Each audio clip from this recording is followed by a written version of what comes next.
Para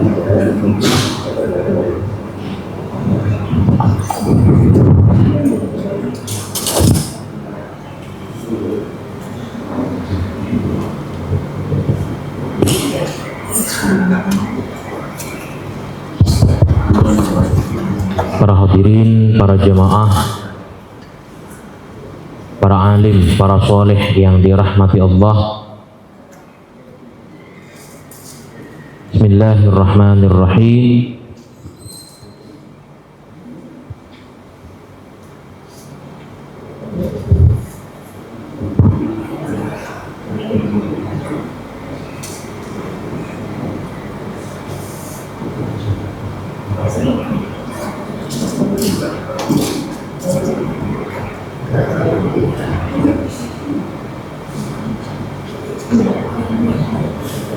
Bismillahirrahmanirrahim. Assalamualaikum warahmatullahi wabarakatuh. Alhamdulillah walhamdulillahi wa kafa, wassalatu wassalamu ala al-mustafa. Ashhadu an la ilaha illallah wahdahu la syarika lah, wa ashhadu anna Muhammadan abduhu wa rasuluh la nabiyya ba'dah. Rabbi shrah li sadri wa yassir li amri wahlul 'uqdatam min lisani yafqahu qawli. Sehat semuanya Bapak Ibu? Alhamdulillah. Yang penting itu sehat Bu, Pak. Karena kalau sudah ada pilek aja coba, ya kan? Kita pilek, kita flu gitu, nggak maksimal kita itu untuk beribadah gitu kan ya. Apalagi kalau sudah double tuh, asam urat sama asam lambung, udah itu. Nggak nyaman kita mau ibadah itu. Ya semoga kita semuanya diberi kesehatan oleh Allah Subhanahu wa Ta'ala. Dan untuk yang belum hadir hari ini karena mungkin kendala sakit dan lain sebagainya, kita doakan bersama semoga senantiasa Allah berikan kesehatan, kemudian bisa hadir lagi dalam majelis ilmu bersama kita bersama. Lihadin niyah wa ala kulli niyatin sholihah. Al-Fatihah.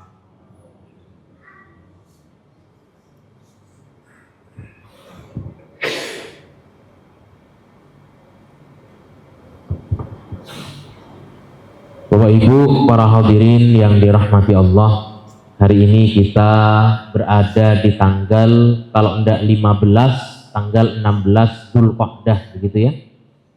Yang artinya bulan Dzulhijjah itu akan datang beberapa hari ke depan, 2 pekan lagi insya Allah. Maka penting untuk kita bahas tentang amaliyah bulan Dzulhijjah dan juga tentang seputar kurban gitu ya. Kalau sebelumnya pernah kita bahas tentang fikih kepanitiaan kurban, maka hari ini kita bahas tentang fikih kurbannya dan juga tentang amaliyah Dzulhijjah.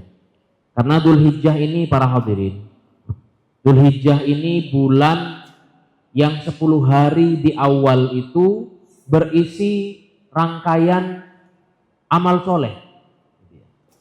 Berisi rangkaian amal soleh sehingga Allah muliakan 10 hari pertama ini di bulan Dzulhijjah nanti, dan jangan disia-siakan. Jadi sebenarnya begini, di bulan Ramadan itu kita dilatih untuk terbiasa dengan amal soleh gitu ya. Kita dilatih untuk terbiasa dengan puasa yang banyak, sholat yang banyak, sedekah yang banyak. Akhirnya nanti kita masuk bulan Syawal. Bulan Syawal disyariatkan, disunnahkan kita untuk puasa 6 hari. Kemudian nanti masuk bulan Dzulqa'dah sekarang ini. Dzulqa'dah itu masuk kepada Ashhurul Hurum, bulan terhormat, bulan hurum gitu kira-kira. Yang di dalamnya diharuskan kita memperbanyak amal soleh. Kenapa? Kalau kita justru berbuat kezaliman, dolimnya itu didobelin Pak, dosanya. Tapi kalau kita berbuat kebaikan, maka kebaikannya didobel juga pahalanya, gitu ya. Masuk bulan Dzulhijjah. Dzulhijjah itu tadi saya katakan 10 hari awalnya, dan dia termasuk di bulan hurum juga. rangkaian bulan hurum, 10 hari awalnya bulan adalah hari yang istimewa. Nanti kita bahas apa amaliyahnya dan apa yang istimewa dari bulan Dzulhijjah. Berarti apa? Berarti Ramadan itu sebenarnya pengantar untuk bulan-bulan selanjutnya. Supaya enggak kaget kita dengan puasa banyak. Enggak kaget kita dengan sholat yang banyak. Enggak kaget kita dengan amal soleh yang banyak. Begitu kira-kira. Baik. Kalau kita buka dalam hadis riwayat Bukhari tentang semulia apa bulan Dzulhijjah itu, di sini ada hadis ya dari Ibnu Abbas radhiyallahu anhuma anin Nabi sallallahu alaihi wasallam qala, "Ma min ayyamin," tidaklah ada hari-hari, "al-amalu shalihu fiha ahabbu ila Allah min hadhil ayyam," yang mana hari-harinya itu tidaklah lebih baik kecuali pada hari-hari ini, yakni ayyamul ashar, yaitu 10 hari dari bulan Dzulhijjah. Qalu, ya Rasulullah, walal jihadu fi sabilillah. Maka Rasul bilang, iya, meskipun jihad fi sabilillah masih tetap baik hari ini, kecuali, kata Rasulullah, orang yang berjihad di jalan Allah, yang mengorbankan diri dan hartanya sampai dia syahid. Nah, ini masih setara ini katanya, kata Rasulullah Shallallahu Alaihi Wasallam. Maka penting untuk kita bahas ini jauh-jauh hari sebelum masuk Dzulhijjah. Kenapa? Biar tahu ilmunya dulu. Jadi kalau mau bahas fikih Ramadan, ya, mau bahas fikih Ramadan, jangan bahas di bulan Ramadan, bahas di bulan Sya'ban. Mau bahas bulan Dzulhijjah, ya di bulan Dzulqa'dah, gitu ya. Baik. Kemudian an Abi Sa'id Al-Khudri anin Nabi sallallahu alaihi wasallam, dari Abu Sa'id Al-Khudri bahwa Rasul bersabda, "Sayyidus syuhuri Ramadan," pemimpin bulan-bulan itu adalah bulan Ramadan, wa a'dhamuha hurmatu Dzulhijjah. Sedangkan yang paling utama adalah kehormatan bulan Dzulhijjah. Gitu ya. Maka kita bahas hari ini dari kitab Lataiful Ma'arif, termasuk dalam kitab-kitab fikih juga tentang kemuliaan daripada bulan Dzulhijjah. Baik, hari yang mulia dan penuh berkah. Bahkan dalam surah Al-Fajr menurut para ulama tafsir itu dikatakan bahwa 10 awal daripada bulan Dzulhijjah itu kemuliaannya disebutkan dalam surah Al-Fajr. Wal fajri wa layalin 'ashr. Demi waktu pagi dan demi malam-malam yang 10. Nah, ini dirinci oleh para ulama. Maksudnya malam-malam yang 10 itu apa? 10 hari pertama bulan Dzulhijjah, 10 hari terakhir bulan Ramadan, 10 hari pertama bulan Ramadan, dan 10 hari pertama bulan Muharram. Ini adalah waktu-waktu yang istimewa untuk perbanyak amal soleh, perbanyak munajat kepada Allah. Jadi masuk bulan Dzulhijjah, Pak, doanya jangan nanggung-nanggung, yang spesial sekalian. Ibu-ibu jangan berdoa minta kaya. Nanggung, Bu, kalau cuma minta kaya. Minta apa? Minta berdoa kepada Allah, ya Allah, jadikan saya orang yang wajib zakat. Kalau cuma minta kaya, banyak orang kaya tapi tidak mau berzakat. Tapi kalau udah wajib zakat, pasti kaya apa enggak?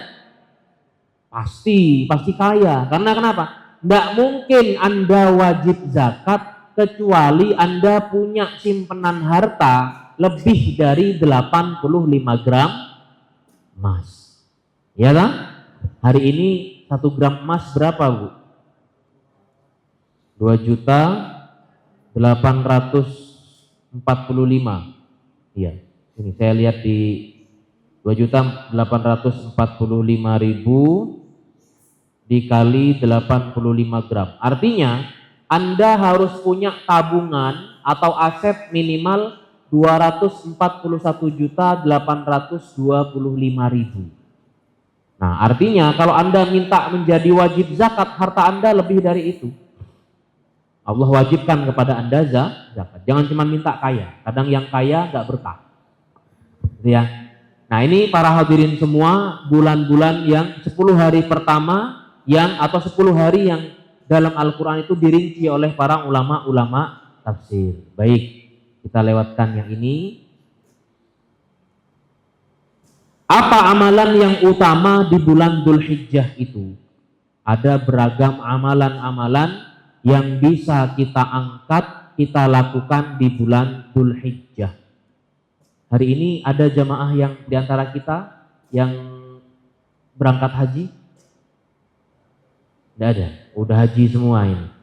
Kita doakan semoga yang ada di masjid ini bisa berangkat haji dan umroh semuanya. Amin ya rabbal alamin. Tidak ada yang tidak mungkin, Bu, dari takdir Allah itu. Baik. Pertama, puasa sunnah di 9 hari pertama dan juga puasa Arafah 9 hari pertama. Jadi dari tanggal 1, 2, 3 sampai 9. Itu adalah puasa sunnah yang dianjurkan oleh Rasulullah. Enggak ngada-ngada saya ya. Ini dalam riwayat Abu Dawud an ba'di azwajin Nabi sallallahu alaihi wasallam. Rasulullah sallallahu alaihi wasallam biasa berpuasa pada 9 hari awal bulan Dzulhijjah. Qalat, jadi istri Nabi ini bilang, kan Rasulullah sallallahu alaihi wasallam yasumu tis'a Dzulhijjati wa yauma Asyura wa thalathata ayyamin min kulli syahrin. Rasul itu biasa berpuasa pada 9 hari awal bulan Dzulhijjah dan juga tanggal 9-nya gitu ya. Kemudian pada hari Asyura 10 Muharram dan berpuasa 3 hari setiap bulannya. Berarti apa ini? Ayyamul Bid serta Senin Kamis pada setiap bulan. Nah, sering jadi pertanyaan nanti Ustaz, nanti kalau bulan Dzulhijjah tanggal berapa? 10, 11, 12, 13. Berarti kan nggak bisa kita puasa Ayyamul Bid Ustaz. Itu kan ya? Karena ada hari tasyrik. Hari tasyrik itu nggak boleh kita puasa. Ya, tapi boleh kan di 14-15-nya. Itu ya. Jadi 14-15-nya Anda puasa. Atau tambahkan 14-15-16. Kan masih bulat juga itu bulannya. Jadi enggak apa-apa, gitu ya. Itu terkait puasa yang biasa dilakukan oleh Nabi. Kemudian an Abi Qatadah an Abi qala Rasulullah sallallahu alaihi wasallam, dari Abu Qatadah dari ayahnya berkata, Rasulullah saumu Arafata kafarat sanatan. Oh, ini keren. Berpuasa pada hari Arafah itu kafaratu sanatain, menghapuskan dosa dua tahun. Sanatin madiyatin, tahun sebelumnya, wasanatin mustaqbalah, dan tahun setelahnya, wa yaumu Asyura kafaratu sanah. Puasa hari Asyura menghapuskan dosa 1 tahun. Ini enak ini Pak, Bu. Ya, menghapuskan dosa. Tapi jangan lantas begini, jangan lantas Anda kemudian saya ndak usah sholat, ndak usah zakat, ndak usah apa lagi? Nggak usah, pokoknya amal kita melakukan maksiat aja. Kenapa? Nanti saya mau puasa tanggal 9 Dzulhijjah. Puasa Arafah katanya. Kenapa? Kalau sudah puasa Arafah, dosa saya tahun lalu, dosa saya setahun ke depan diampuni sama Allah. Apakah begitu, Bu? Pak? Nggak begitu. Ya, tidak begitu. Para ulama kalau kita buka dalam kitab-kitab penjelasan hadis, melalui penjelasan para sahabat, hadis ini jangan dianggap sebagai hadis enteng gitu. Kalau gitu saya maksiat aja, nanti tanggal 9 Dzulhijjah saya puasa. Ya enggak begitu juga. Dosa-dosa yang dihapuskan itu adalah dosa karena ketidaksengajaan. Dosa-dosa kecil, bukan dosa-dosa besar. Kalau sengaja Anda meninggalkan sholat lalu nanti kafarah di bulan Dzulhijjah tanggal 9, ya tetap tidak bisa. Tetap kehitung sebagai dosa. Dosa-dosa yang bagaimana Ustaz yang diampuni? tidak sengaja Anda lagi lagi di jalan raya begitu, kira-kira macet parah, lalu mobil Anda keserempet lalu lecet Pak, baret, keluar kata-kata kotor dari mulut Anda karena apa? Emosi keluar kata-kata kotor, itu kan dosa. Tapi muncul karena apa? Karena emosi yang tidak kita jadwalkan. Siapa bisa menjadwalkan emosi? Kan tidak bisa. Yang seperti itu dimaklumi dan seperti itu dimaafkan. Tapi kalau dosanya adalah dosa bermaksiat yang disengaja, atau bahkan dosa-dosa besar, melawan orang tua dengan sengaja, tidak menafkahi istri dengan sengaja meninggalkan sholat, maka yang seperti ini tidak diampuni sama Allah, kecuali benar-benar taubat gitu ya. Bukan dengan unsur nanti saya puasa tanggal 9 saja. Tidak begitu ya. Para hadirin yang dirahmati Allah. Baik. Yang kedua, berzikir. Zikir ini juga ada keistimewaannya di bulan Dzulhijjah itu. Hadisnya dalam riwayat Ahmad. An Ibni Umar anin Nabi sallallahu alaihi wasallam qala. Dari Ibnu Umar, dari Nabi sallallahu alaihi wasallam bersabda, "Ma min ayyamin a'zamu 'indallahi wa la ahabbu ilaihi al-'amalu fihinna min hadhil ayyamil 'ashr." Nah, ini tadi hadis yang tadi. Kemudian dilanjutkan oleh Nabi, "Fa'aktsiru fihinna minat tahlili wat takbiri wat tahmid." Rasul menyuruh kita untuk memperbanyak tahlil, takbir dan tahmid. Ada dalam riwayat Ahmad. Memperbanyak tahlil la ilaha illallah, takbir Allahu Akbar dan tahmid alhamdulillah. Berarti apa itu? Ya takbiran. Allahu Akbar, Allahu Akbar, Allahu Akbar. La ilaha illallah, Allahu Akbar, Allahu Akbar walillahil hamd. Itu dibaca dari awal Dzulhijjah. Nah, maka takbiran seperti itu ada dua jenis Bapak Ibu semua. Ini kalau kita buka dalam Lataiful Ma'arif. Ada takbiran mutlak, ada muqayyad. Yang mutlak itu yang kita lakukan tidak dibatasi dengan waktu, tapi dilakukan sendiri. Dilakukan sendiri kapan? Dari awal Dzulhijjah. Begitu jenengan masuk bulan Dzulhijjah, maka sudah disunnahkan takbiran, tapi sendiri-sendiri saja. Dalam hati saja. Allahu Akbar, Allahu Akbar, Allahu Akbar, la ilaha illallah, Allahu Akbar walillahil hamd. Sendiri-sendiri. Nanti ada takbir muqayyad yang kita baca sejak hari Arafah ya.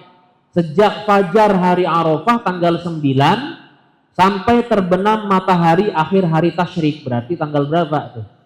9, 10, 11, 12, 13, 5 hari Pak. Ya, tapi kita kebiasaannya itu 4 hari. Dari tanggal 10 ya kita ya. Nah, kalau yang tanggal 9 itu yang berangkat haji itu dari dia wukuf di Arafah dia biasa bertakbir itu. Nah, tapi kita dari tanggal 10.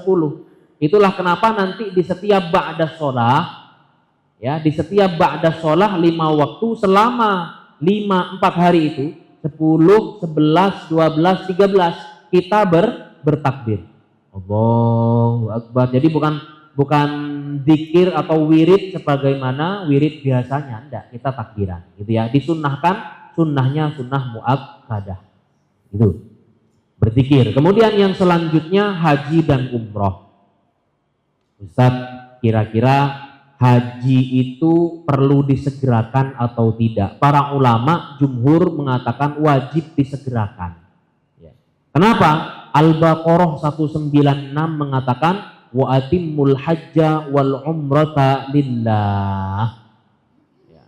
Sempurnakanlah ibadah haji dan umrah karena Allah. Ketika ada perintah wa atimmu, ini bermakna apa? Harus segera kata Allah. Jadi jenengan yang sudah punya harta belum berhaji wajib mendaftarkan diri mensegerakan keberangkatan haji. Kalau haji plus tuh berapa tahun Bu nunggunya Bu? Ada 5 tahun, ada 6 tahun ya. Ada 5 tahun, ada 6 tahun.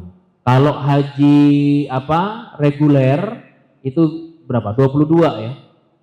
22 tahun. Kemarin tuh saya ada di kantor Lembaga Administrasi Negara, LAN, kantor LAN RI itu ada Walimatus Safar Haji, mereka nunggunya 13 tahun katanya.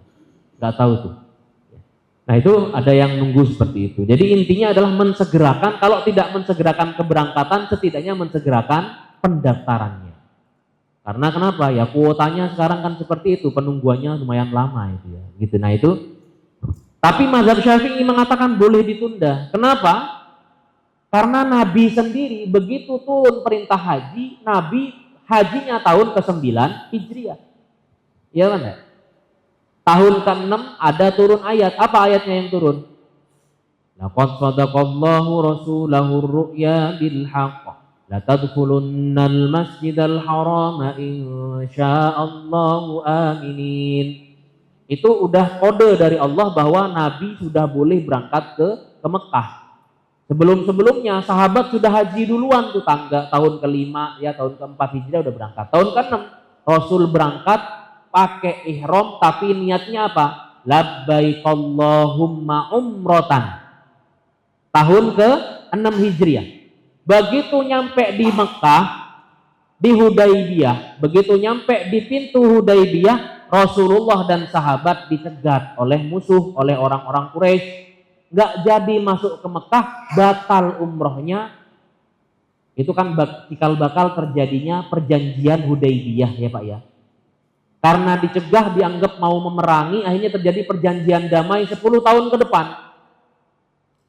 Tahun ke-7 ke-6 pulanglah Nabi, tidak jadi umroh. Tahun ke-7 berangkat lagi untuk umroh, labbaik Allahumma umrotan. Sudah berangkat umroh, umrohnya mengkodok umroh tahun ke-6 kemarin karena batal. Jadi jenengan-jenengan yang umrohnya batal kemarin karena pelanggaran-pelanggaran yang besar. Kalau pelanggaran ihram tidak membatalkan, pelanggaran ihram itu tidak membatalkan umroh Bu, hanya wajib bayar dam. Bayar damnya itu memberi makan 6 orang miskin. Misalkan terjadi nih ke mertua saya, beliau lagi sa'inya belum selesai, tahu-tahu adzan zuhur. Ketika adzan zuhur berkumandang, otomatis sa'inya kan ditunda dulu, gitu kan ya. Nah, ketika ditunda, beliau buka tuh tasnya, dibuka tasnya, kemudian ngambil fresh care. Ngambil fresh care dioles di sini, seret, kan ada wangi itu ya. Karena ada wangi-wangian, maka itu termasuk pelanggaran ihram. Itu tidak membatalkan umrohnya, enggak.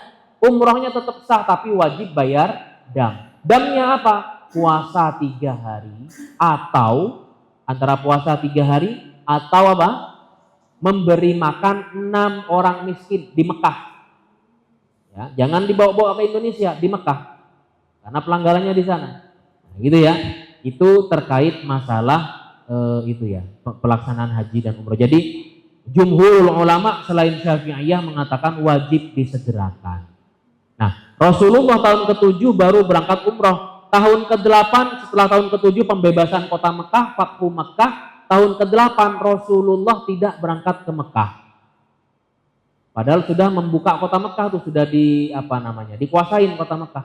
Rasulullah baru berangkat hajinya pertama dan terakhir tahun ke-9 Hijriah, kalau tidak salah ya, atau 8 berangkat, 9 tidak berangkat. Tahun ke-10 Rasulullah baru haji yang wajibnya. Itu pertama dan terakhir bagi Nabi. Sahabat-sahabat tahun ke-6 itu sudah ada yang berangkat Pak. Gitu ya. Nah itu terkait masalah haji dan umroh. Kemudian ya, kenapa harus berlelah-lelah haji? Haji itu bagian dari rukun Islam. Bahkan bagi yang mampu itu sudah menjadi wajib ya.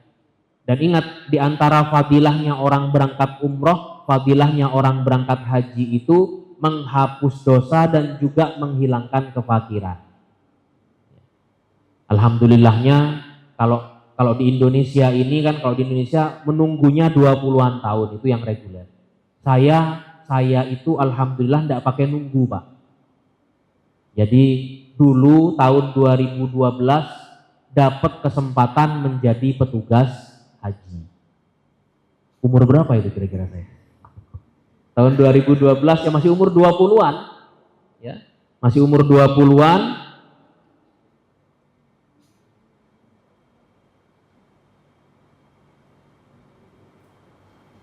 25. Saya umur 25 tahun. Tahun 2012 itu saya umur 25 tahun. Nah, itu saya berkesempatan berangkat haji. Kok bisa Ustadz? Iya. Caranya gimana? Anak-anak jenengan kuliahkan di Timur Tengah. Itu ada kesempatan untuk petugas haji. Jadi petugas haji, jadi ada mahasiswa pilihan ya. Mahasiswa pilihan Indonesia yang berada di Timur Tengah itu, kalau Mesir biasanya berapa orang gitu. Nah, Pakistan itu ada dulu sempat ada 5 orang setiap tahunnya yang berangkat untuk jadi petugas haji gitu. Nah, kami berangkat dan kami menjadi petugas haji pada waktu itu, gitu ya. Nah, itu tahun 2012. Jadi plus kerja kemudian sekaligus berhaji gitu tahun itu. Jadi kalau Anda bilang, kalau kita selalu berpikir bahwa apa yang kita persiapkan ini hanyalah uang, itu tidak selalu jawabannya uang, karena kadang-kadang takdir Allah itu bisa berbeda dengan yang kita inginkan. Setidaknya ada upaya, ada niat kuat. Nah, ini untuk umroh ataupun untuk haji, begitu ya.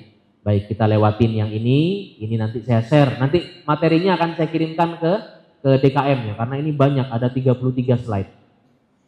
Kita lewatkan langsung kepada amaliyah selanjutnya, sholat Id.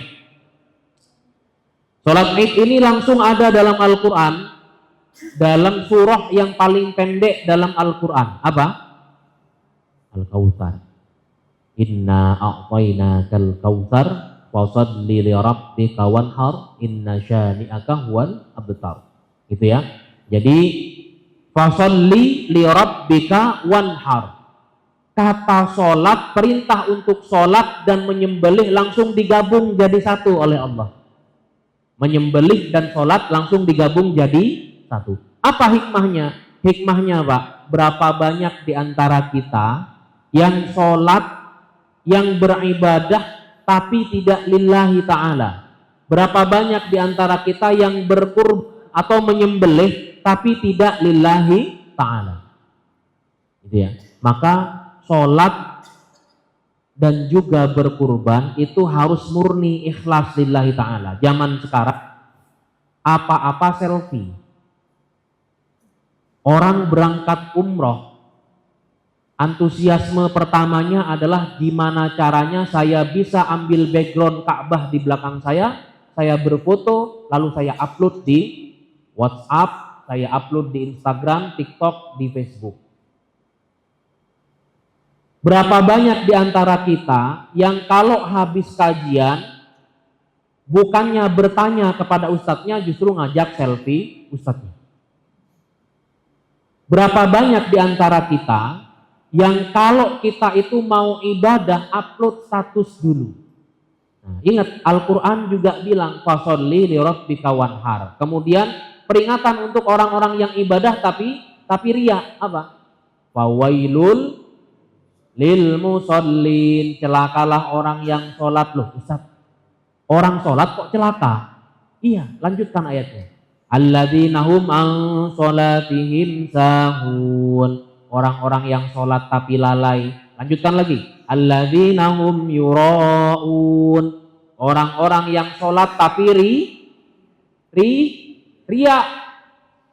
Tuh hati-hati tuh. Bukan cuma sholat yang riya, haji riya, umroh riya, zakat riya, berkurban riya. Maka kalau udah berangkat haji, berangkat umroh, HP-nya matikan dulu internetnya, taruh dulu kantong. Selesaikan dulu tawafnya, selesaikan sa'inya, selesaikan tahallulnya. Selesai itu kembali ke hotel istirahat, kemudian kembali ke Masjidil Haram i'tikaf. Foto-foto silahkan mau berfoto. pulang ke Indonesia, ya, simpan itu di memori Anda. Nggak usah upload sudah, ya. Khawatirnya itu menjadi riaknya kita, Pak, Bu. Apalagi nggak pakai adab, membelakangi Ka'bah. Lawong adab kita ke toilet saja nggak boleh kita itu pipis, nggak boleh kita itu buang air besar menghadap atau membelakangi kiblat, arah kiblatnya loh. Ini baru arah kiblatnya. Nah, sekarang kita posisinya berpose membelakangi Ka'bah. Kok seneng seperti itu? Nah, adab nih, ini bukan masalah halal haram, ini etika. Gitu ya. Nah, saya itu sekalipun mungkin ya beberapa kali menjadi pembimbing umroh, coba cari di Instagram saya, berapa kali saya ngupload status saya berumroh atau haji gitu. Saya berpikir bahwa kok kayaknya enggak etis ya. Akhirnya ya saya simpan itu, saya simpan di memori HP saya saja, sudahlah.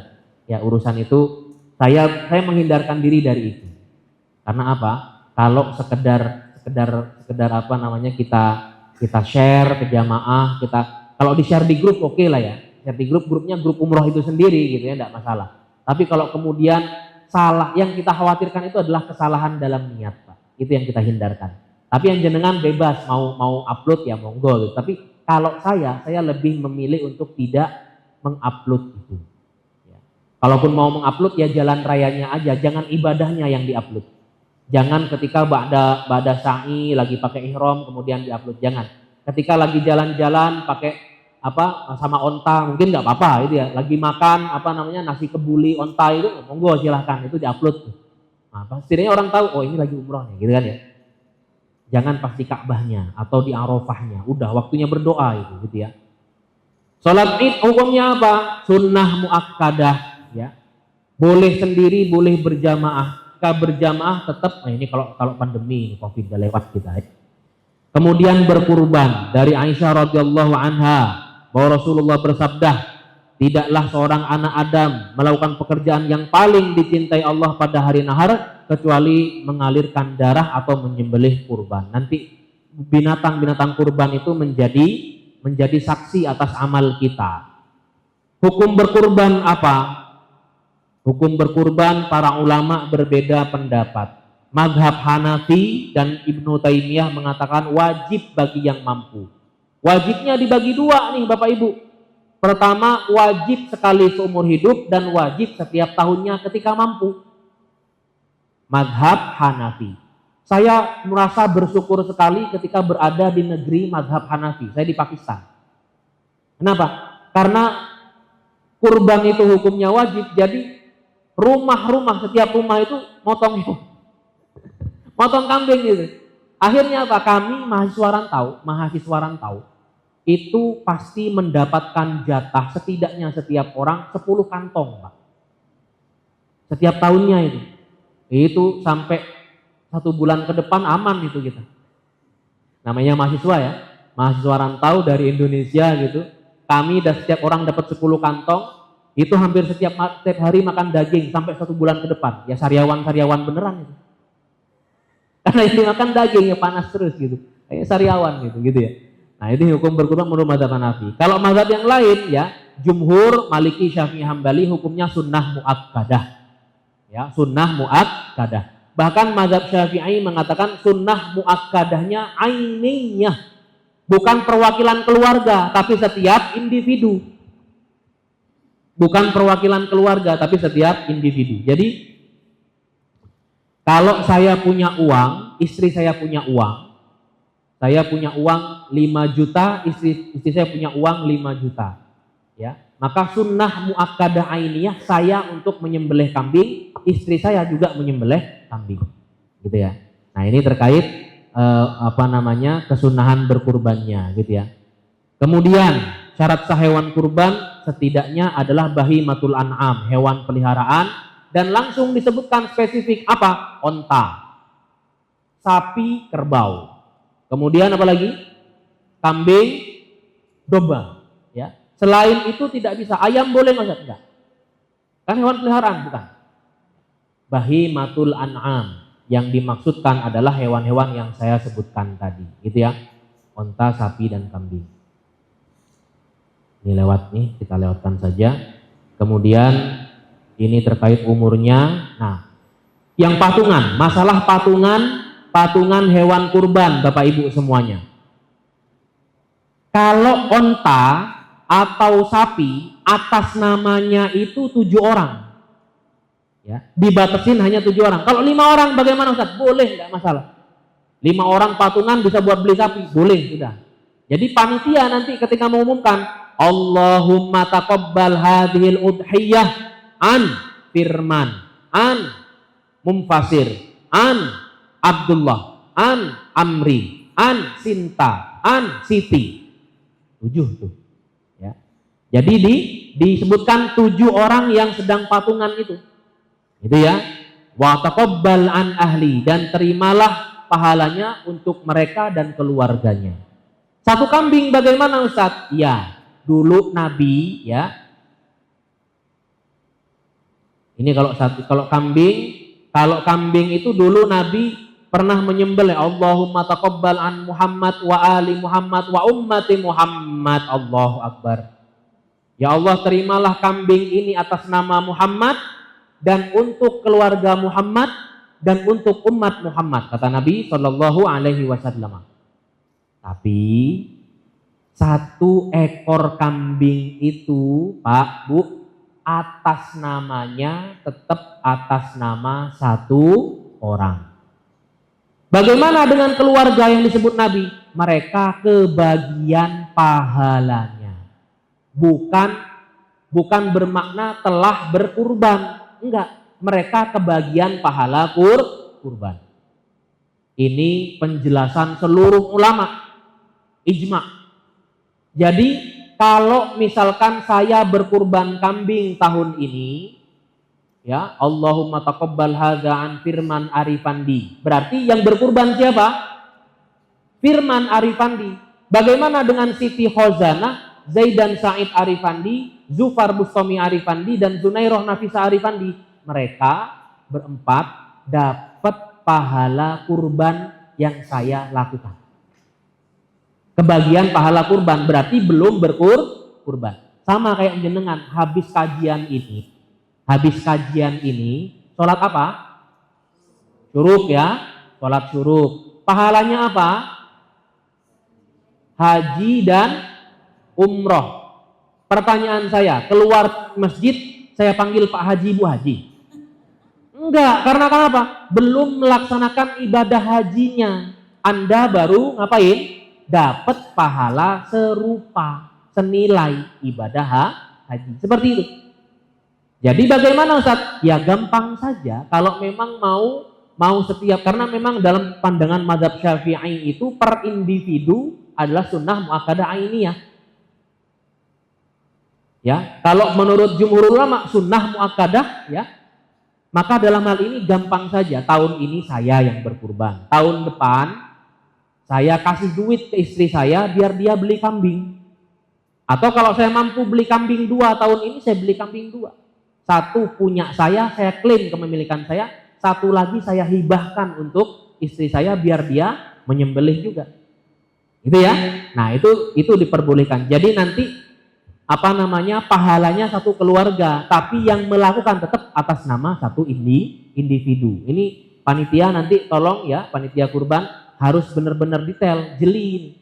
Ustaz, bagaimana dengan patungan sapi atas nama sekolah?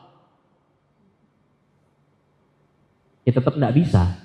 Sapi itu atas nama 7 orang, bukan atas nama 1 sekolahan atau 1 institusi. Ya.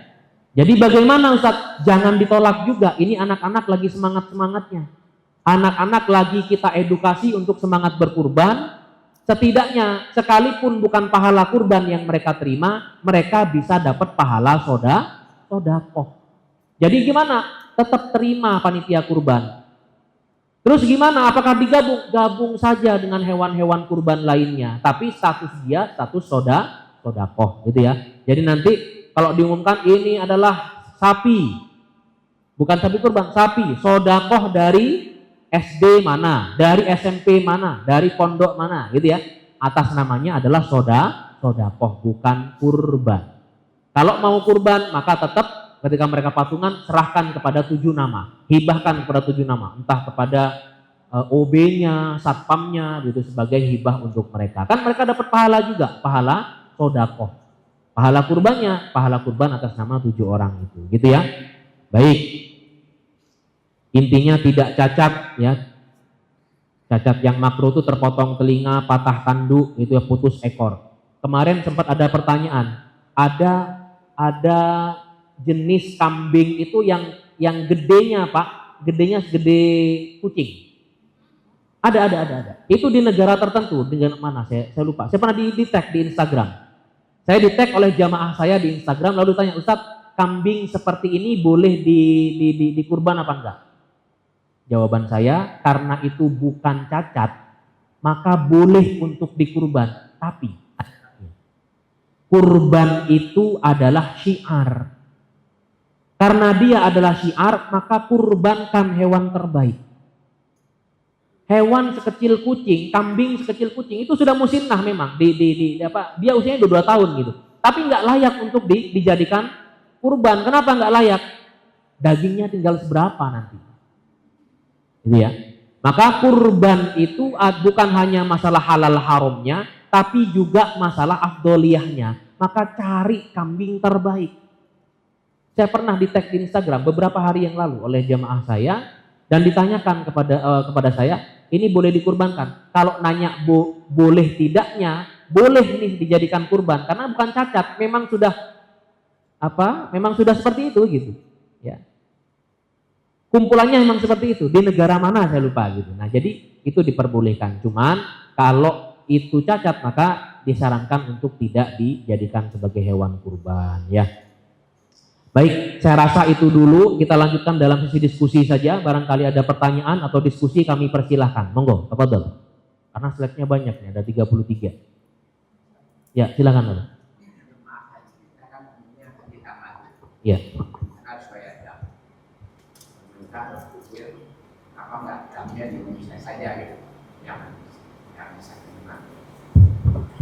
Iya, saya masih tetap berpegang kepada pendapat Majelis Ulama Indonesia, di mana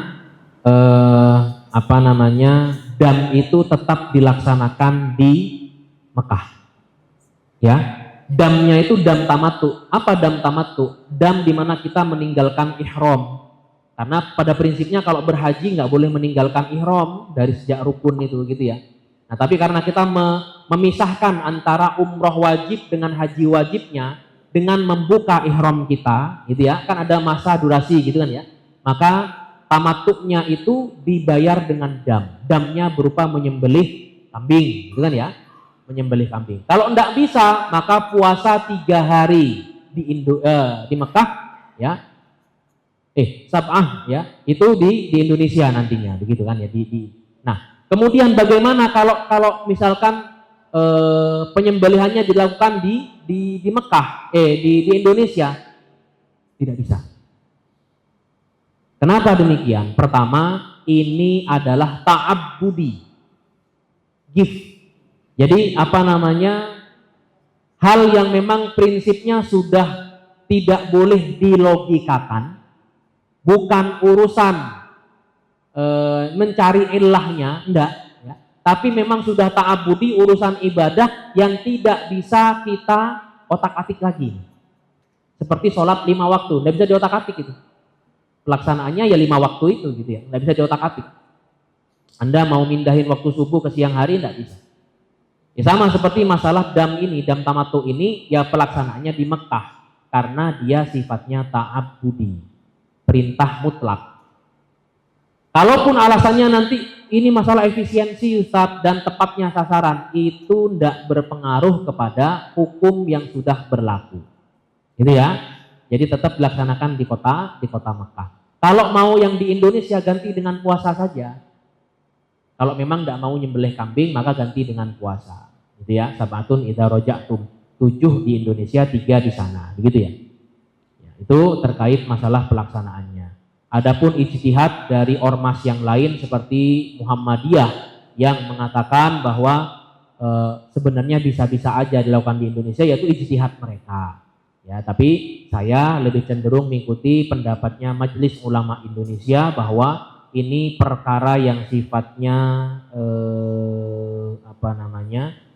tidak bisa dilogikakan, ya. Jangan diambil ijtihad lagi, sudah ikuti saja prinsipnya. Demikian, wallahu a'lam bishawab. Ya, silakan. Yang pertama, kalau kita berkorban atas nama orang yang sudah meninggal, apakah itu menjadi ini tidak bisa disamakan?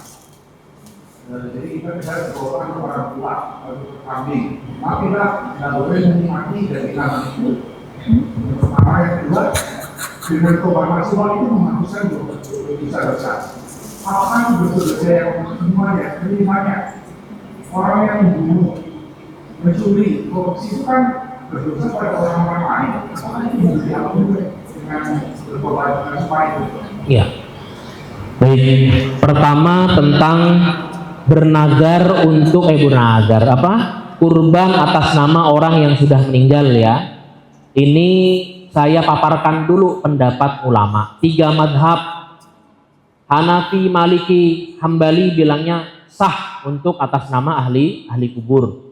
Sebagaimana hadis di mana ada orang bersedekah atas nama ahli kubur, kata Nabi itu manfaat untuk ahli kubur. Nah, cuman Syafi'i bilangnya kalau belum pernah dinazarkan maka nggak sah. Terus bagaimana nantinya kalau misalkan kita sudah menyembelih kambing ini, menyembelih sapi ini atas nama ahli kubur, kita boleh makan nggak? Disarankan tidak. Karena kenapa? Supaya menjadi pahala sodakoh selanjutnya, bukan menjadi pahala kenikmatan untuk keluarganya. Sebenarnya di situ, Pak. Adapun yang menghukumi keharamannya dan lain sebagainya adalah karena memang dinazarkan. Kalau sudah dinazarkan, ya jangan Anda nikmatin. Karena nazarnya adalah dibagikan kepada orang lain, gitu ya. Nah, tapi ulama-ulama yang lain itu mengatakan, sebagian yang lain mengatakan sebenarnya boleh tapi makruh. Ya sebaiknya jangan. Ya, sebaiknya memang dibagikan semua. Karena memang kalau memang dinazarkan maka enggak boleh Anda makan. Yang kedua ada kemakruhan di sana karena memang agar pahala sedekahnya itu memang benar-benar full gitu kira-kira. Wallahu a'lam bishawab. Kemudian yang kedua tadi, orang taubatan nasuha. Ya. Jadi, taubatan nasuha itu bukan hanya kemudian ya Allah saya berhenti dari maksiat besar saya. Saya berhenti dari korupsi saya berhenti dari meninggalkan sholat ya Allah. Bukan cuma begitu. Taubatan nasuha itu punya sejumlah komitmen dan konsekuensi, Pak. Apa? Yang pertama, taubat itu harus dengan pengakuan yang nyata. Saya korupsi, saya ninggalin sholat, saya ninggalin puasa, saya berhenti hari ini. Misalkan begitu, itu taubat nasuha. Yang kedua, dia mengakui itu dosa, ini saya berdosa dan saya mohon ampunan kepada Allah. Yang ketiga, memohon ampunan kepada Allah. Yang keempat, kalau ada hak adami yang pernah dia zalimi, maka hak adami itu harus diganti. Tadi kan korupsi itu misalkan, ya. Ada koruptor mau taubatan nasuha, maka apa? Dia harus mengembalikan aset-aset yang pernah dia korupsi, karena itu hak adami itu. Jadi taubatan itu saya baca dalam Syarhun Nawawi alal Muslim atau dalam Syarah Riyadhus Shalihin, ya, ketika bicara masalah bab taubat. Orang yang bertaubat itu tidak cukup hanya dengan saya kembali menjadi baik, saya sholat lagi, saya puasa lagi, saya tidak korupsi lagi. Bukan cuma di situ. Kalau ada hak orang lain yang terdolimi, antara dia meminta maaf dan mengembalikan haknya. Kalau itu berupa pencemaran nama baik. Kalau adalah berupa harta, kembalikan harta yang didolimi. Taubatan nasuha. Jadi taubat itu tidak sekedar abstrak begitu saja. Tidak sekedar ungkapan saya menyesal ini dosa dan saya bertaubat tidak melakukan. Bukan cuma di situ. Kalau ada hak-hak manusia yang pernah terdolimi, balikin. Kalau ada reputasi yang tersakiti, yang reputasi manusia yang dilanggar, maka kembalikan reputasinya, kembalikan nama baiknya, mintalah maaf dan lain sebagainya. Dan kalau ada harta yang terdolimi, balikin itu harta. Itu taubatan nasuha. Demikian. Wallah.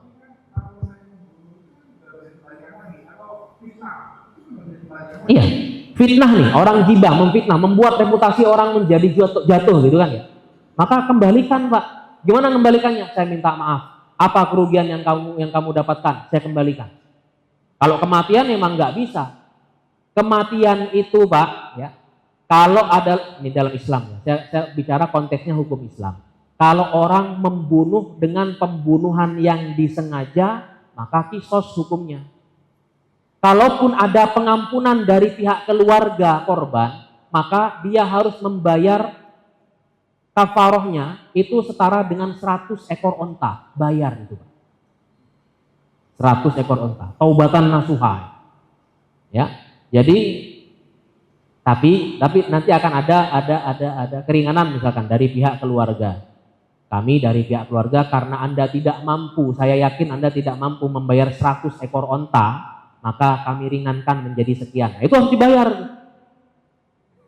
Taubatan nasuha tidak seabstrak yang kita bayangkan.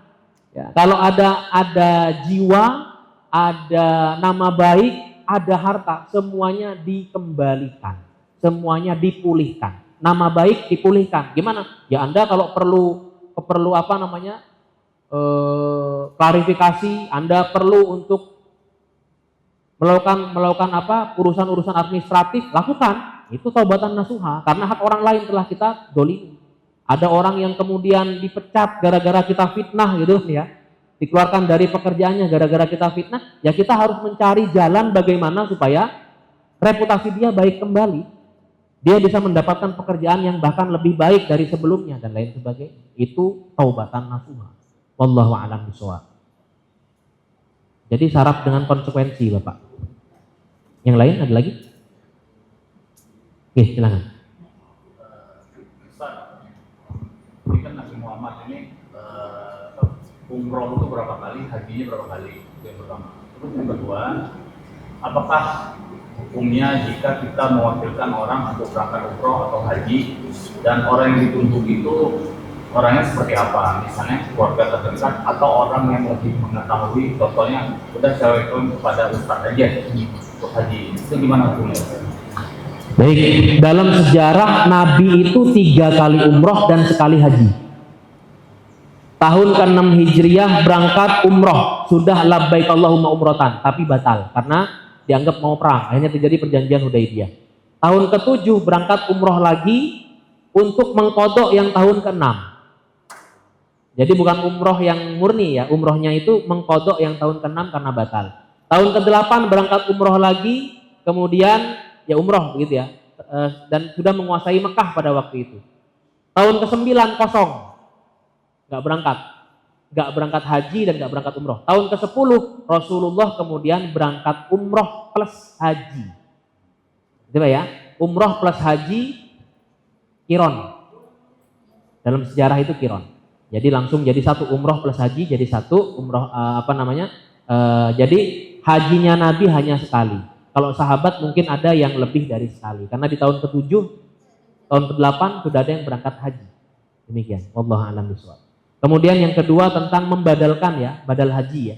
Ada orang tua kita yang sudah tidak mampu lagi karena sudah sepuh atau yang sudah meninggal lalu kita ingin menghajikannya. Bagaimana? Ya Anda yang berangkat. Kalau Anda sudah pernah berhaji, Anda boleh membadalkan beliau haji. Atau kepada orang yang kompeten yang memang Anda percaya. Bayarlah misalkan $1.000. Bayar misalkan $15.000, biasanya segituan tuh tarifnya tuh. Ya, $15.000 berangkat haji ya. Karena dia sudah pernah berhaji maka boleh. Tapi hati-hati dengan titipan, Pak ya. Karena saya melihat betul tahun 2012 tuh mafia badal haji. Mereka terima duitnya, terima transferannya. Nanti ketika sudah hari tanggal 9 Arafah, mereka cuma ngupload status, Pak. Bikin video. Bikin videonya 5 kali. Berarti apa? 5 titipan. Padahal satu badal itu hanya untuk satu orang, Pak, dibadalkan oleh satu orang. Satu orang tidak bisa membadalkan 5 sekaligus, tidak bisa. Nah, ini yang terjadi, 5 sekaligus. Dia berangkat ke mana? Ke Arafah, lalu bikin video. Labbaik Allahumma hajjan an Irwandi. Nanti bikin video lagi. Labbaik Allahumma hajjan an Firman. Labbaik Allahumma hajjan an Sahlan. Dikirim ke keluarganya. Jadi satu orang menerima tampungan 5 badal. Nggak boleh. Itu mafia haji banyak terjadi, ya. Mafia badal haji. Jadi gimana? Tidak ada ketentuan kepada siapanya, Pak. Yang penting satu orang itu sudah pernah berhaji, kemudian berangkat haji lagi untuk membadalkan almarhum atau orang yang sudah sepuh tadi. Itu, Pak. Wallahu a'lam bishawab. Jadi saran saya kepada orang yang Anda kenal dan memang sudah pernah berhaji, itu saja yang Anda kenal saja. Boleh Anda sendiri, orang terdekat dan lain sebagainya. Wallahu a'lam bishawab. Baik, nanti kita lanjutkan lagi di luar forum, ya. Kita tutup kajian kita dengan bersama berdoa. Astaghfirullahaladzim, astaghfirullahaladzim, astaghfirullahaladzim. Allahumma anfa'na bima 'allamtana warzuqna 'uluman tanfa'una fid dini wad dunya wal akhirah. Allahumma inna qad istawda'naka bima 'allamtanahu warzuqhu ilaina 'inda hajatina ilaihi wa la tunsina 'anhu ya rabbal alamin. Rabbana atina fid dunya hasanah wa fil akhirati hasanah wa qina adzabannar wa akhiru da'wana alhamdulillahi rabbil alamin. Subhanakallahumma wa bihamdika asyhadu an la ilaha illa anta astaghfiruka wa atubu ilaik. Wassalamualaikum warahmatullahi wabarakatuh.